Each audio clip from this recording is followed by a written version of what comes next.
I'm Jeffrey Kluger, science editor of Time magazine, and today we'll be talking about an elusive point in science, the nexus among spirituality, religion, and health, and whether the three do indeed play significant roles in one another, and whether human health can be enhanced by spirituality. Can you be a man of science and still believe in your heart that there could be a divine force intervening or participating in your work? Well, I certainly know of a lot of scientists who feel that way. I mean, one of the areas of research that I became very involved in is trying to understand beliefs, and it is fascinating. I mean, there are a lot of scientists out there who completely reject religion, and there are certainly a lot out there who completely embrace religion and have no problem with where God fits into the equations and the biology and evolution and everything. Religion and science address different concerns, and it's perfectly plausible, I think, to be a scientist and still believe in a divine presence.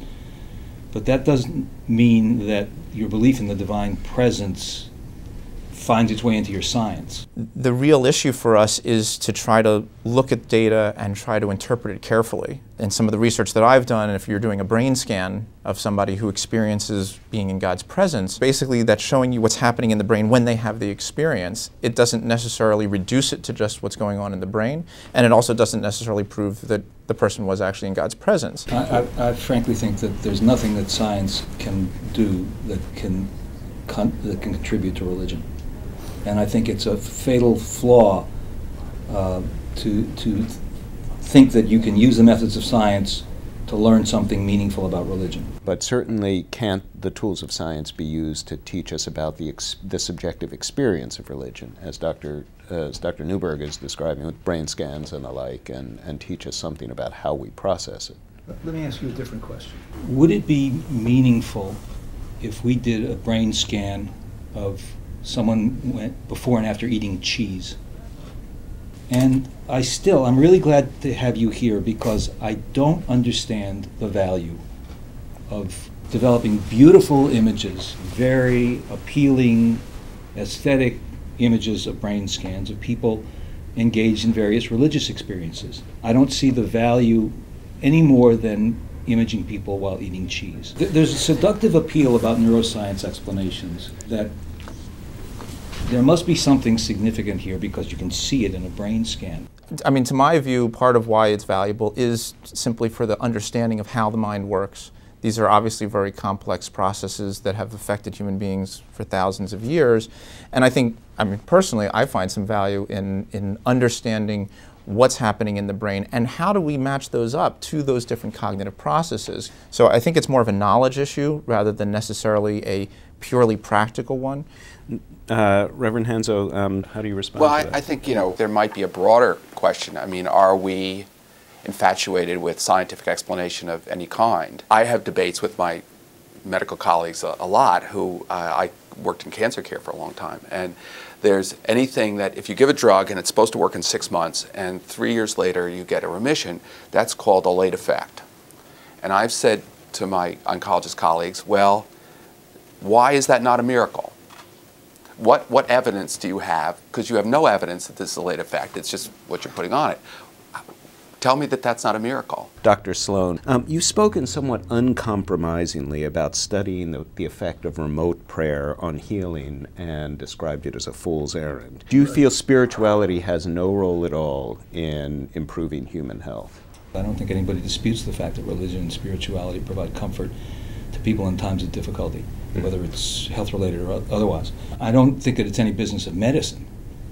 And I think it's extremely difficult for science to study. And I am greatly supportive of the role of healthcare chaplains for patients who have spiritual or religious concerns, as a great many do. But I don't think it's the doctor's job to be involved in that, other than to refer to a profession. Right.